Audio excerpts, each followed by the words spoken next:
Hello everyone, I'm Anish K.Joy. I have with me Professor Susan Thomas. She's a professor in the Department of History at Kaladi Sri Shankara University. And if I would like to speak a bit more about Professor Susan, she's a personality that was involved in the international digitalization project where a huge number of manuscripts in Kerala was digitalized and was used for academic purpose. Also, former vice president of KCC, former delegate of CCA meeting representing Syriac Orthodox Church in India. Now the good news is that she is also in future representing the 65th session on the Commission on the Status of Women, which is a United Nations program. Above all, as an academician, she did her postdoctoral research on the manuscripts of St. Mary's Church, Kuruppambadi, which is also another Syrian Orthodox Church in India. So, hearty welcome to this program. Thank you, Mr. Anish. It's very nice to be here on the program, and thank you for those kind words of introduction. Mr. Anish K.Joy is the Associate Professor in Christian Anthropology and specializes in areas of spirituality, science and religion, and intertestamental studies at various institutions like the MSOTS, the St. Paul's University, among others. He is a research fellow at the Ephudiakno, Italy, and what is interesting is that his topic on research is on the gender roles in the Syrian Orthodox Church. More than that, he is also a board member of the Holistic Education at the Sacred Hearts College, Thevara, and is currently director of Purnodaya, which is again another holistic educational institution. But more than that, he is the fifth order Ephudiakno Joseph for the church. Thank you very much. Now we are dealing with an interactive program where history is meeting an anthropology subjects. And here Professor Susan is a historian. I would like to invite your attention, like, have you faced any challenges considering your roles of a professor, wife, mother, and a daughter? A very good question as we are approaching the International Women's Day, I must say, which is always there at the back of our minds in the first weeks of March. Before I answer that question, I would like to go back literally, because as a person who's looked into history, what we are today is very much affected by what we were. So when you look at the colonial period, you would find that the roles that were defined for men and women happened during the reform movements of the 19th and the 20th century, where you have the woman being told that she is solely in charge of the home, of the children, while the men were demarcated, their roles were demarcated for the outside the house spheres. So it is these roles that we have internalized, that we are taught to. This is your role, is what we are told to right from our beginnings. So for the women who currently are also looking at fields outside the home, she still has that responsibility back home. She's told, and everyone in society believes, that she's primarily responsible to her home and her house as much. So what happens is that many a times you would find the women being superwomen, both at the home front and in the outside. So she juggles various hats, so to speak, single-handedly. And it is this juggling that makes things slightly more complicated for us women than it is for men.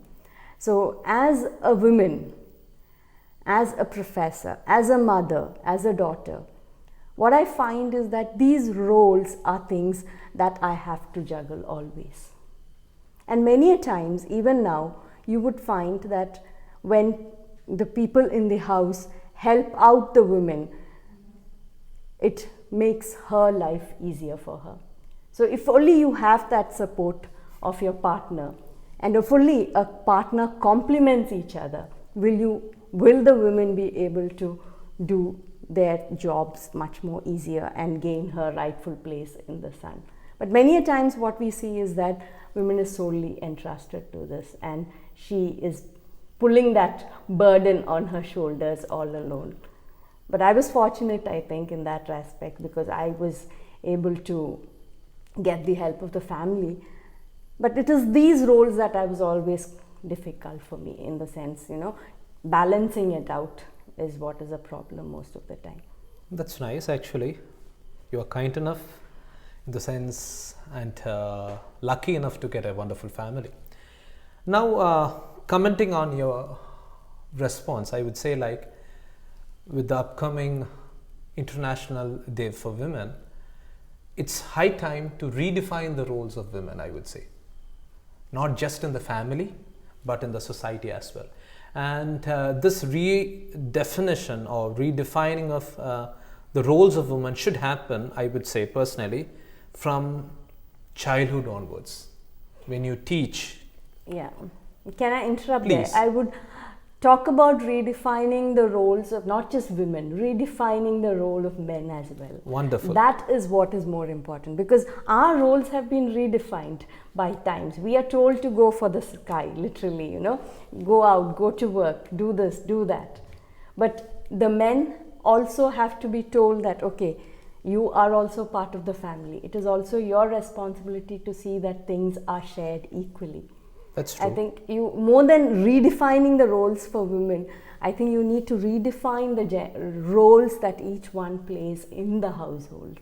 Okay, so like instead of using the term women, maybe it's better, an apt word, redefining the roles of men and make it a bit more clear to the society. It is a mutual understanding, mutual love, which matters for all. Yeah. As far as I'm concerned, what struck me when it comes to Anish is that from a common baptized faithful, he got elevated to the post of positions of Kurioyo and soon the Ephudiakno. And you have not yet moved into priesthood, which is a very common practice in Kerala, I mean, one after the other, and then you reach the final culmination with your priesthood. But you are also involved in other areas like teaching, anthropology. You're looking at research and on a subject that is quite fascinating for me, especially when it comes to men looking at gender roles in the Syrian Orthodox Church. So that is quite interesting for. How is it that you landed up, looking at gender roles, Well, this is actually a challenging question, because this is not just a question from you as a colleague or a friend. I would say this is one of the major questions that I have addressed in my entire life, from my family, from my colleagues, from my students, from my relatives, from whoever I meet. This is actually a very sensitive question. Actually, I'm very happy that people are asking me about this, because for me, this being a faithful is the first step in any religious belief. But I am trying to understand, relearn and enter each step one by one. And that doesn't mean I was stuck with one of the term you used, the culmination is priesthood. Yeah. Just now you used actually. But and that is actually, I would also say that is an effect of the culture or the thought process, that term. Because there is actually no culmination. Even a faithful is a culmination. Even a koruyo, maybe the term, it's a Syriac term, it's koruyo means the reader. But before that you have samrono, which is a singer. The first and the second order goes for the normal faithful point of view, which is mahaimno, that means a faithful. Then the third order is, as I said before, samrono, which is a singer. The fourth order is koruyo, the reader. And the fifth order, Ephudiakno, which is the guard. So if you calculate the different stages in priesthood, I'm actually in the fifth order. That doesn't mean there is no canonical rules that I should go to the sixth order. It's an option. And this is a cultural thing that you find in Kerala or maybe in India. I mean, I don't need to have so much inclusive thought process because this is just in Kerala or the people from a Kerala background. So I would like to again redefine myself, my conscience. I'm not still sure that if I can be a Shamshono, which is a sixth order, and the first order in priesthood actually. Okay. That is the problem. And Shamshono is the first step of priesthood and not the Ephudiakno. Okay. So this is a kind of traditional usage that got into our practice, that it takes one by one and the culmination is a priest, and if it is an unmarried person, the culmination is the bishop or the metropolitan. Yeah. And that has to be, again, connecting with the first point, it has to be redefined or re-educated with the cultural scenario. And then I would say the second part is in the areas of teaching, along with my travel, made me to analyze each orders one by one carefully, because I would say I'm blessed or lucky to travel quite a number of countries. I would say until now I have traveled 33 countries.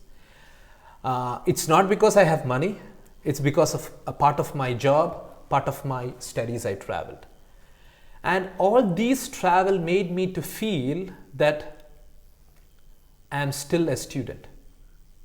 And that level of studentship in my life made me to act in the first part of the question, which you said, why I am still in this field? Because I am not yet feeling that I am able to be moved to the next level. So I am still in the process of learning, where if I am lucky or if I am blessed, and all these things, it is not from a one-sided thought process. There should be a mutual give and take process from our God. And I believe in that. There is a path. And this is why I take things a little bit one by one. And the third point which you touched related with my studies is actually gender roles. Again, it got connected with my research, with my studies, where when I am meeting different people from different cultures, it actually opened my mindset from a traditional Malayali or Keralite. I was happy that I got connected with different cultures, where my friends, my colleagues, even my students, when I was traveling, my international students actually opened my mind. So the level which I am currently, I would say, is still a student. And I'm happy with that role.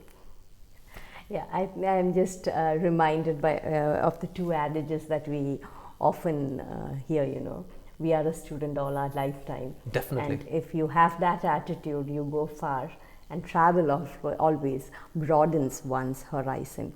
I was also struck by the fact, yes, I have friends outside who are still deacons. For example, the most prominent among the one I know is Deacon George Kiras with the Georgian wonderful. Press. He's a wonderful personality. Yeah, he is a very wonderful personality who is both an academician and into church matters and does a lot of research. And also, I was also struck by the fact that you were talking about the third order, which is very common for both men and for women.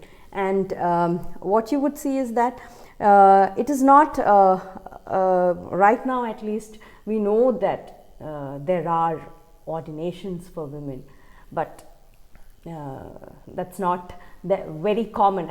I think the last deaconess that we know died 50 years ago in Turkey.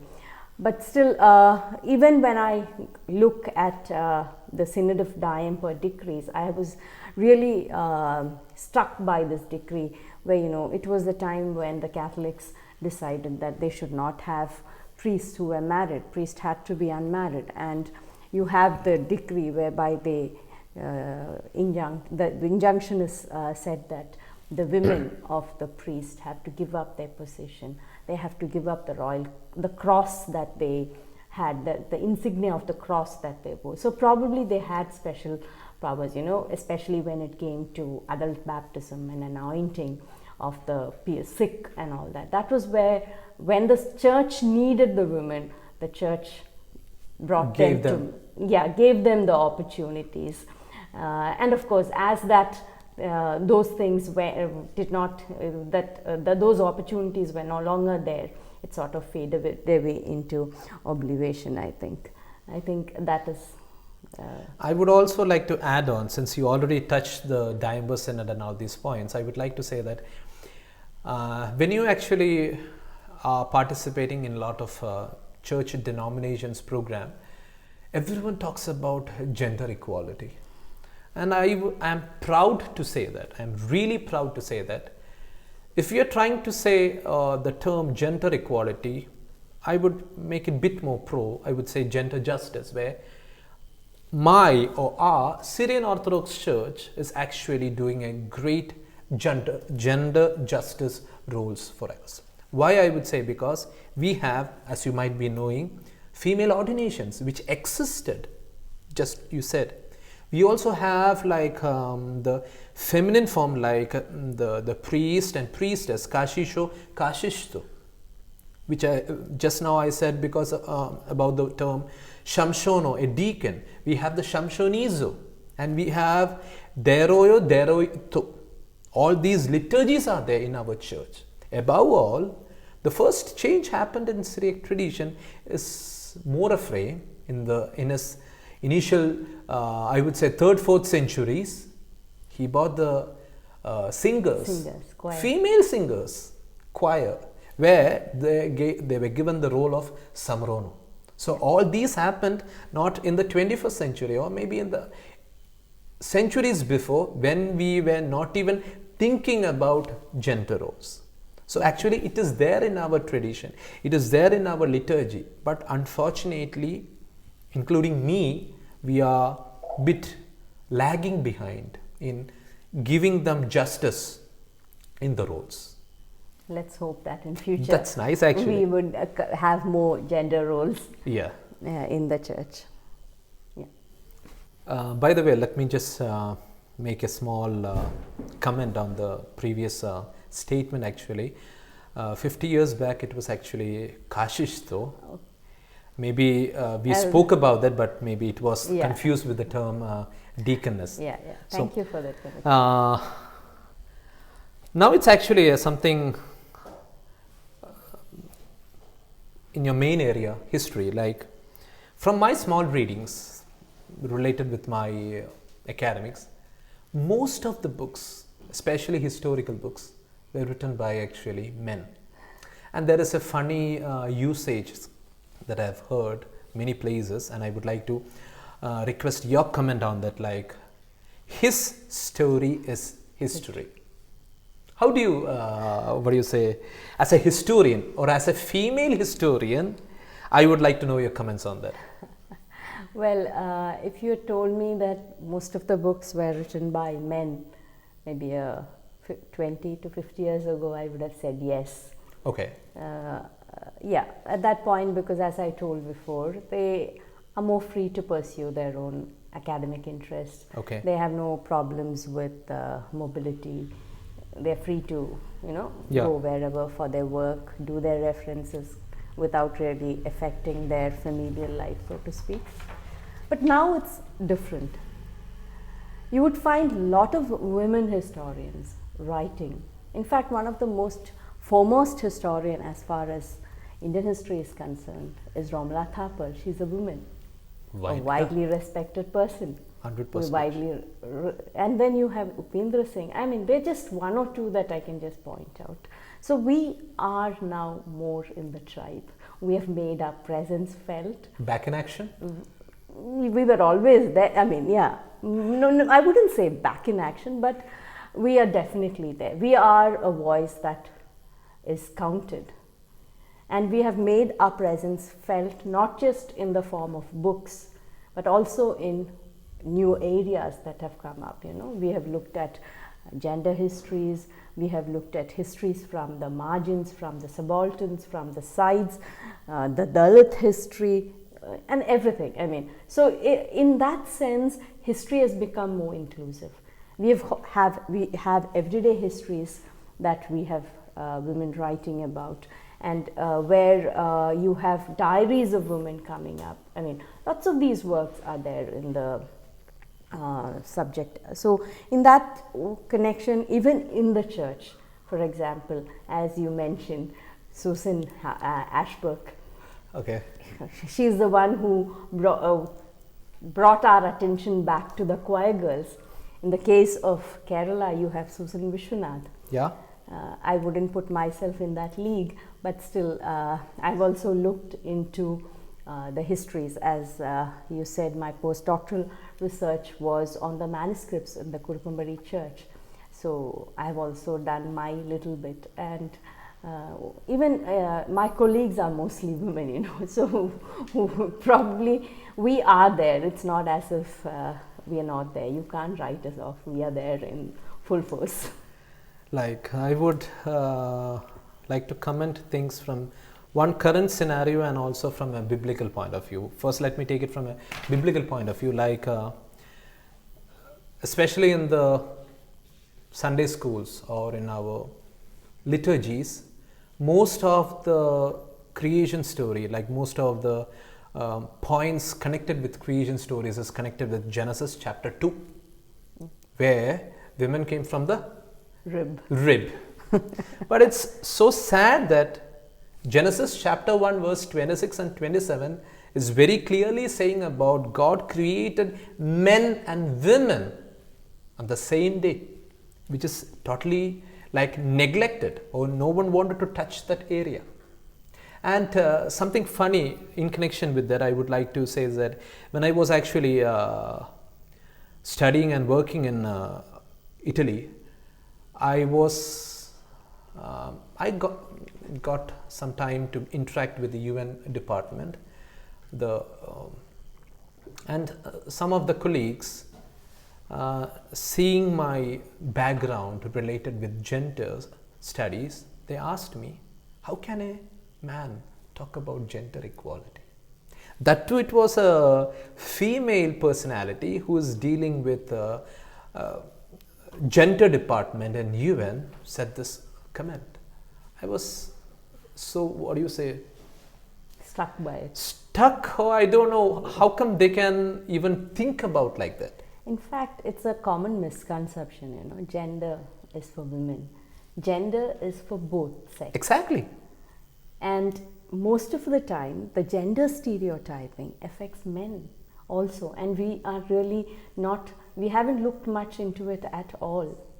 Mm-hmm. So that's something that is there. Again, when you go into books, one has to look at the context. I mean, this must be because of the fact that as a historian, we are always looking into material context. And the Semitic religion is so much influenced by the Jewish traditions, the oral traditions getting written at some point of time. True. Each of these books might have got written at some point of time. And at that point of time, what is the material culture? And more than material culture, what is the prevalent ideology that is there? That becomes very important. And it influences the writing. I mean, that would be why you have different versions of the creation stories in Genesis itself, as you have pointed out. Yes, very true. Due to the time constraint, actually, I would like to move again to one question, again to you. Yeah. Like, as you just said before, we have seen a lot of female personalities in high positions such as prime ministers, presidents, head of the companies, head of the institutions, scientists, and a lot more. But the question is, why we are not seeing not much female personalities in church administration? I think you just have to do it with the ideology again. You have a very patriarchal sort of ideology that is there. I think even right from the early church history, if you look at it, the ideologies are quite patriarchal. And once again, when you come down, you would even find that in the church, the membership is mostly given to the head of the household, who happens to be the male, even though, and I must say even though, it is always said that all of us are equal members, and the women have the right to go and sit in the general modi. In our churches, we hardly find these. But it also has to be complemented, I would say, this as a scenario, maybe just in Kerala or in India. Yeah. Because we Syrian Orthodox people has a huge community outside India, where there are leading roles being taken by females. Yes.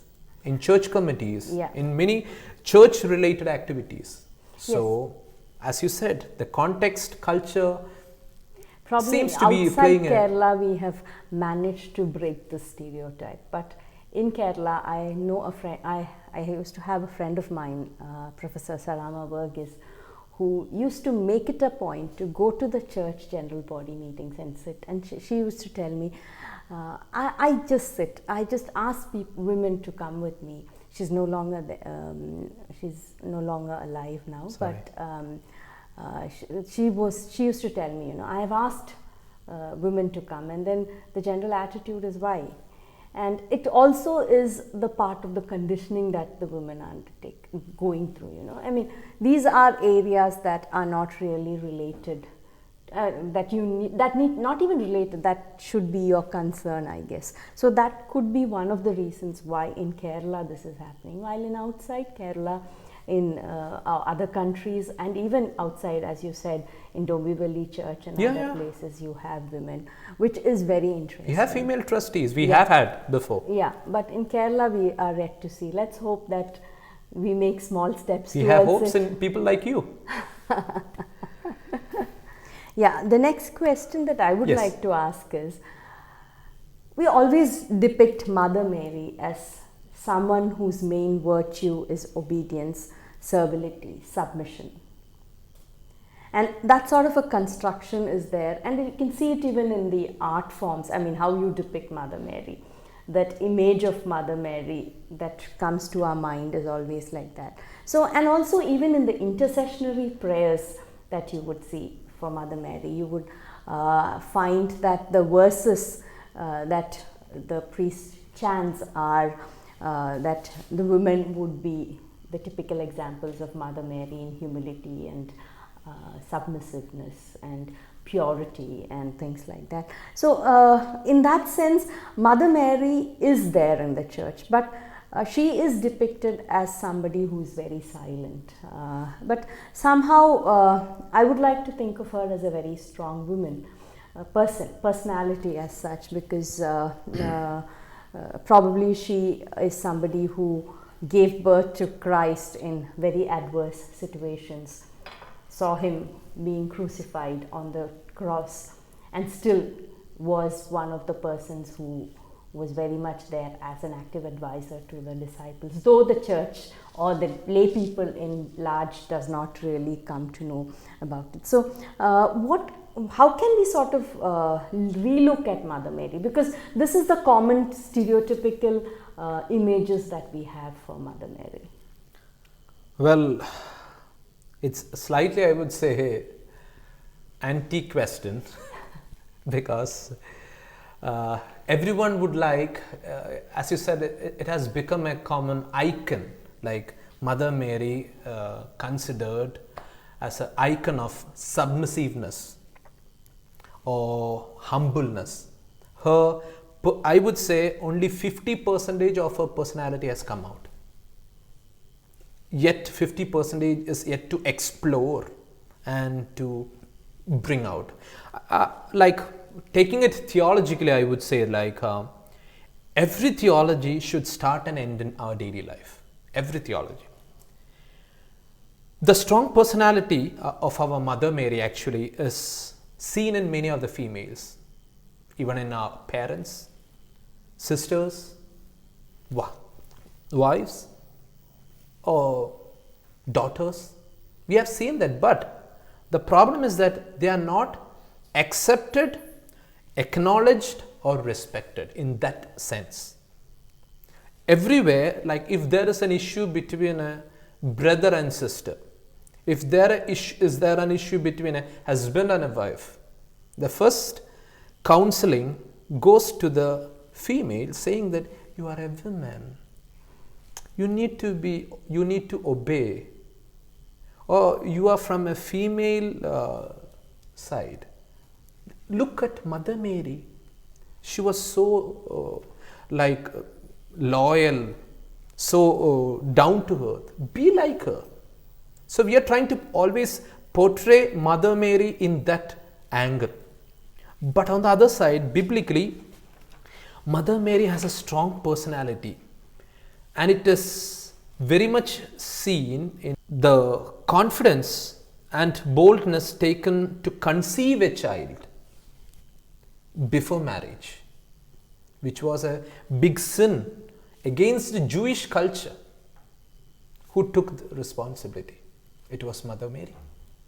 The strong woman. The strong woman who acted her life, she used her own life to enact, to live it actually, to show the society I am strong enough to stand against, it's not standing against the society, but to listen to God's will and to stand for her convictions.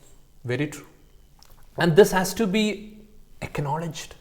Again, the responsibility and the leadership taken, the wedding, the Cana wedding. Yeah.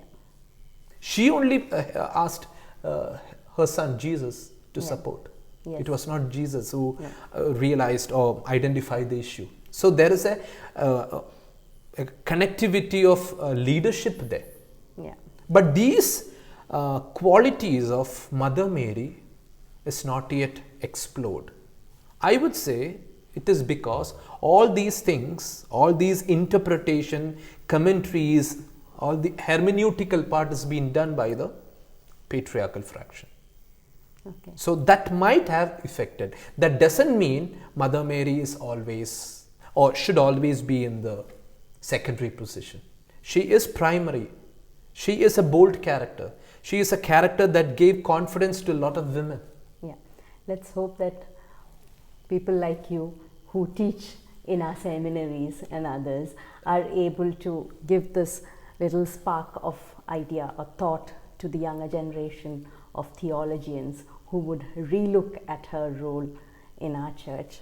Now, another question that I would like to ask about is connected to this itself. I've always felt is the influence of St. Paul and the methods of his Jewish traditions or the Greco-Roman traditions that were there, or the Greco-Roman setup of the patriarchal setup that really, in the sense, further excluded women from church hierarchies or hierarchies of power and influence, or even roles within the church. What is your comment on that?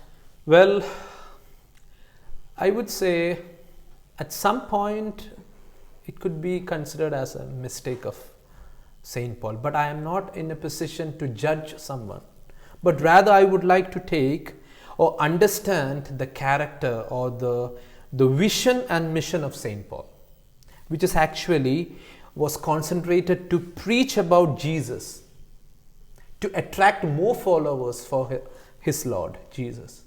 So this was his primary agenda, his vision and mission.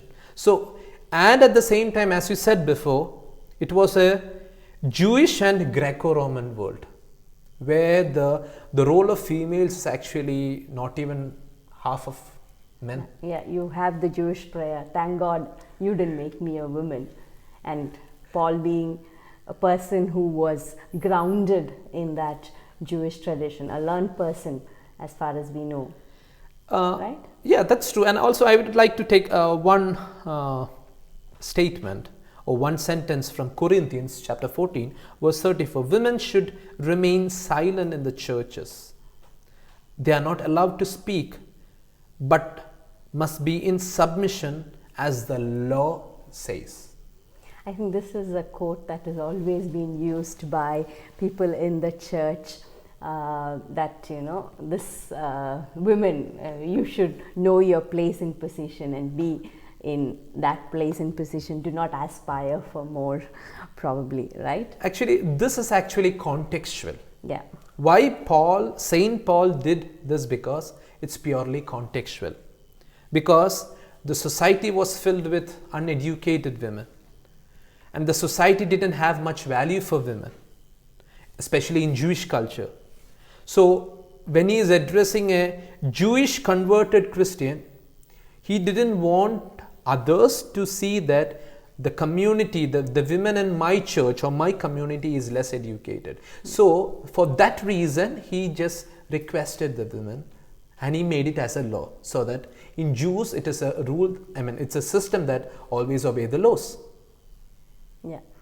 And also, I was also interested in the Gospel according to Mary. I've heard so much about it. You being a person who is into theology and things, I would like you to throw some light on that if you could. Well, that is a highly sensitive and bit scary question. And I would like to take this point from two different perspectives, an academic and also from a faith related perspective. Let me talk very briefly from an academic level. This, I don't know if you have understood the scenario. It was once how it came into existence. Like once it happened in a market at Cairo, where one was trying to sell a manuscript to a German person. And from there it started actually, the German scholar. When he saw this, the fact that came, it's actually a piece of manuscript of the so-called the Gospel according or Acts of Mary. And let me, before going to that part, let me make it clear that actually it is not Saint Mary, the Mother Mary. It's Mary of Magdalene. It's always confused by the society. Yeah. And taking it from the academic point of view, if you don't have the beginning and the end, and you just have the middle few pieces, it's really hard to identify the core essence. And talking about it, why it has still been challenged in the academic field, because the introduction part is missing.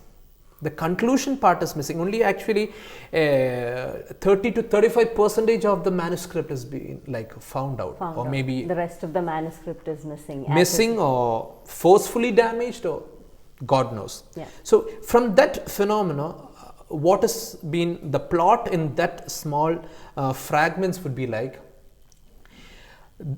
this Mary Magdalene is trying to speak with the fellow disciples, Saint Peter, Andrew, Levi, and all these people, that about her vision with the Savior.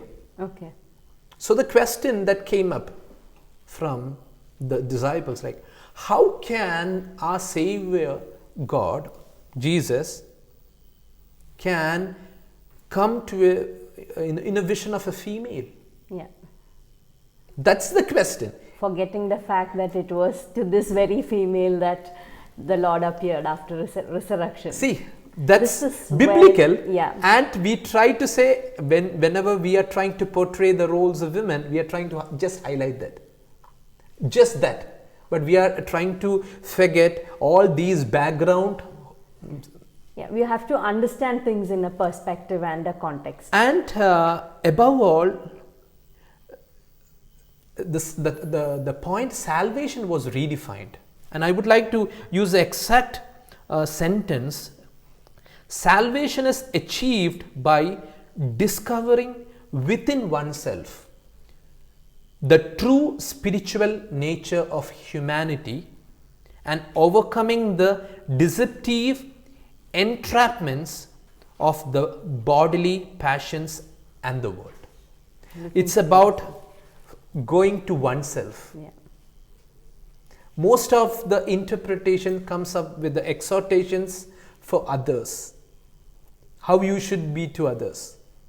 And here, when we are trying to say about finding a spiritual fact within oneself, is what Mary trying to portray in this Gospel according to Mary.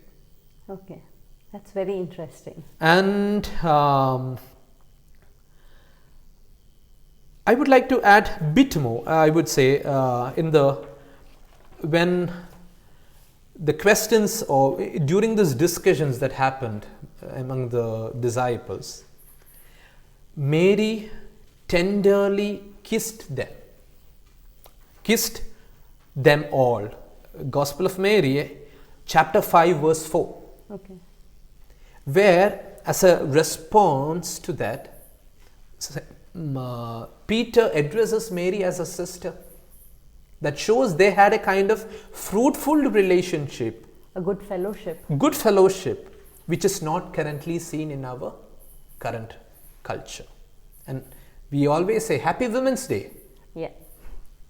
In what scenario where if the fellow woman is not respected, acknowledged for what she is, and the gospel according to Mary is actually very relevant at this point.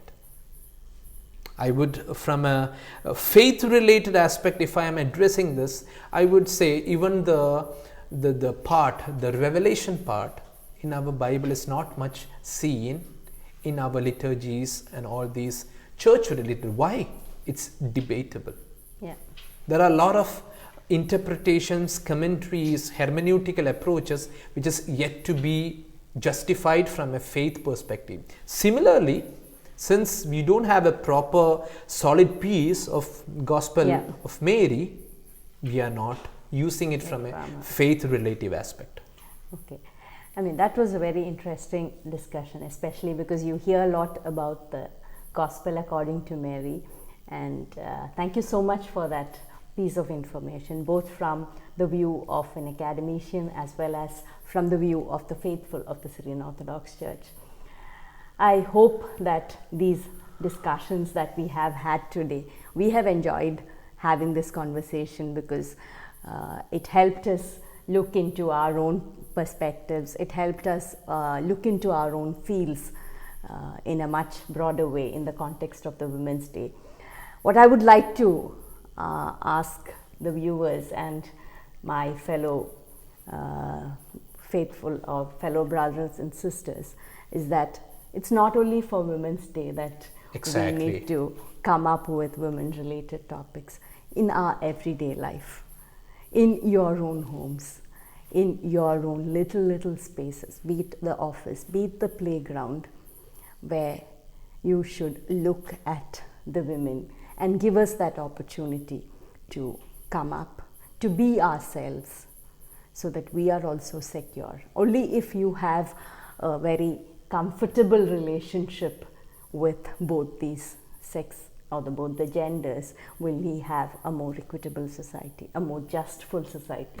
It's been really wonderful talking to you. That's true, and I would also comment from my side, like rather than talking about gender equality, I would like to use the term or suggest the term gender justice to the society. Yes, it's something that we have always been using. Because everywhere it talks about gender equality, at some point it doesn't make sense for me. At some point. That doesn't mean I am against gender equality, but the right terminology would be gender justice, where we need to show our justice to our fellow human being. Yes. Whether it is a male or female or a third gender, we need to show justice. Yeah. And justice is the right term even in our daily life. Show justice to yourself, your own conscience. Yeah. So let's have more gender justice. Thank you very much, Thank you Professor so much. Susan. It was enjoyable. It was really nice to have you here. Thank you so much for having me. Thank you. Thank you.